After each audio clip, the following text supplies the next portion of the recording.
അങ്ങനെ ഞായറാഴ്ചയായിട്ടൊരു കല്യാണം ഉണ്ടായിരുന്നു. അതിന് എൻ്റെ കുടുംബ വീടായ പള്ളിമണിലേക്ക് പോകുന്ന ദൃശ്യമാണിത്. ഞാൻ മേക്കപ്പൊന്നും ചെയ്തിട്ടില്ല കേട്ടോ. അങ്ങനെ ഓട്ടോയിൽ കയറി പിന്നെ ഒരുങ്ങി ദാണ്ട കല്യാണ വീട്ടിൽ വന്നു. എൻ്റെ ആങ്ങളയുടെ മോൻ്റെ കല്യാണമാണേ. അപ്പോൾ ചേട്ടനും മോളും ചേട്ടത്തി എൻ്റെ മോനും എല്ലാം കൂടെ അവിടെ നിൽപ്പുണ്ട്. അപ്പോൾ ഞാൻ കുടുംബ വീട്ടിൽ ചെന്നിട്ട് ഒരുങ്ങിയാണ് ഇവിടെ നിൽക്കുന്നത്. അങ്ങനെ പിന്നെ കല്യാണ വീട്ടിൽ ബന്ധുക്കളൊക്കെ വരുന്നു. കുറച്ച് നേരം നമ്മൾ എൻ്റെ അയലത്തുള്ളൊരു ചേച്ചിയാണ് ആ പച്ച സാരി ഉടുത്ത് നടന്നു പോകുന്ന പത്മ ചേച്ചി. അപ്പോൾ അവർ കണ്ട് ചിരിച്ചെന്തൊക്കെയോ പറഞ്ഞും കൊണ്ട് പോയതാണ് ആ കണ്ടത്. പിന്നീട് അവിടെ ബന്ധുക്കളൊക്കെ വന്ന് ദക്ഷിണയൊക്കെ വാങ്ങിക്കുന്നു. പിന്നെ അതുകൊണ്ട് ആൾക്കാരൊക്കെ വന്നുകൊണ്ടിരിക്കുന്നു. ഇതെൻ്റെ 2 സഹോദരിമാരാണ് കേട്ടോ. കുട്ടിക്കാലം മുതലേ ഞങ്ങൾ ഒന്നിച്ച് വളരെയൊക്കെ ചെയ്തവരാണ്. ഇത് ഞങ്ങളുടെ കുരിശടി. പിന്നെ ഇത് സാജൻ വ്ളോഗറാണ് കേട്ടോ. നമ്മുടെ ഫേസ്ബുക്കിലൊക്കെ താരമാണ് പുള്ളി. അങ്ങനെ അവൻ ദാണ്ട ധൃതിക്ക് നടന്നു പോകുന്നു. ഞങ്ങൾ ബസ്സിൽ കയറാനാണ് ഈ ഓടി ഓടി പോകുന്നത്. അങ്ങനെ ബസ്സിൻ്റെ അടുത്തെത്തി. അങ്ങനെ ബസ്സിൻ്റെ അടുത്തെത്തിയപ്പോൾ ആ ബസ് നിറച്ചു ആളായി. അപ്പോൾ പിന്നെ ഫ്രണ്ടിലോട്ട് കിടക്കുന്ന വണ്ടി കയറാമെന്ന് വിചാരിച്ചു. അവിടെ വന്നപ്പോഴോ സന്തോഷമായി, ആരുമില്ല. അങ്ങനെ ഒരു സീറ്റിൻ്റെ സൈഡിൽ എങ്ങനെയിട്ട് സ്ഥലമൊക്കെ പിടിച്ചങ്ങ് ഇരിപ്പായി.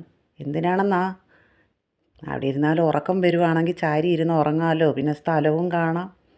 പിന്നെ ഈ മൂക്കുത്തി ഞാൻ എടുത്ത് കാണിക്കുന്നത് എന്തെന്ന് വെച്ച് കഴിഞ്ഞാൽ, ഇതെൻ്റെ ചേട്ടത്തിയുടെ മോള്, അതായത് എൻ്റെ മോള് എനിക്ക് ഗിഫ്റ്റ് തന്നതാണ്. അത് ഓം എന്നുള്ള ഒരു വെള്ളിയുടെ മൂക്കുത്തിയാണ്. എനിക്ക് ഭയങ്കര ഇഷ്ടപ്പെട്ടൊരു മൂക്കുത്തി. എനിക്ക് ഒത്തിരി നാൾ കൊണ്ടേ അത് ഇഷ്ടമായിരുന്നു.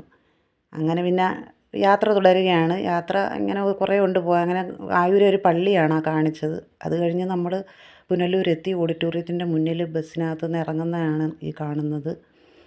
അങ്ങനെ ബസ്സിൽ നിന്ന് എല്ലാവരും ഇറങ്ങി. ഞങ്ങൾ ഓഡിറ്റോറിയത്തിനുള്ളിലേക്ക് കയറി. ഓഡിറ്റോറിയത്തിൻ്റെ കവാടത്തിലായിട്ട് വന്നതേ ഉള്ളൂ. അപ്പോഴും അവിടെ വെള്ളമൊക്കെ ഒഴിച്ചിങ്ങനെ വയ്ക്കുന്നു. അങ്ങനെ പിന്നെ അതിൽ നിന്നൊരു വെള്ളമൊക്കെ കുടിച്ചിട്ട് നിൽക്കുമ്പം ചെറുക്കൻ വന്നു. ചെറുക്കൻ ആണ്ട കാറിലെത്തിയ ഇതാണ് കാണിക്കുന്നത്. പിന്നീട് ഞങ്ങൾ മുകളിൽ ഓഡിറ്റോറിയത്തിലോട്ട് കയറിപ്പോവുകയാണ്. താലികെട്ടൊക്കെ കാണണ്ടേ. അങ്ങനെ അവിടെ വന്ന് വീഡിയോ ഒക്കെ ഒന്ന് എടുത്ത് അത് കഴിഞ്ഞപ്പോൾ ചെറുക്കനെ എതിരേറ്റ് കൊണ്ടുവരുന്ന കാഴ്ചയാണിത്. അങ്ങനെ ആ കസേരയിലൊക്കെ ആളൊന്നുമില്ല. കാരണം എന്ന് വെച്ചാൽ എല്ലാവരും താഴെ ചെറുക്കനെ എതിരേക്കാനായിട്ടൊക്കെ പോയത് കൊണ്ടാണ്. അതിനുശേഷം എന്താണ്ട് ആൾക്കാരൊക്കെ കസേരയിൽ ഫില്ലായിട്ടുണ്ട്. എല്ലാം ബന്ധുക്കളും അയൽക്കാരും ഒക്കെയാണ്. കൂടുതലും ബന്ധുക്കളാണുള്ളത്. അങ്ങനെ താലികെട്ടൊക്കെ അതുകൊണ്ട് അവിടെ നടക്കുന്നു. പിന്നീട് നമ്മൾ ഭക്ഷണം കഴിക്കാനായിട്ട് വന്നു. നമ്മൾ പ്രധാനപ്പെട്ട കാര്യം അതാണല്ലോ, അന്നമാണല്ലോ നമ്മുടെ ഉന്നം. അങ്ങനെ ഭക്ഷണമൊക്കെ കഴിച്ചു. പിന്നീട് വന്ന് നമ്മൾ ബസ്സിനകത്ത് കയറി.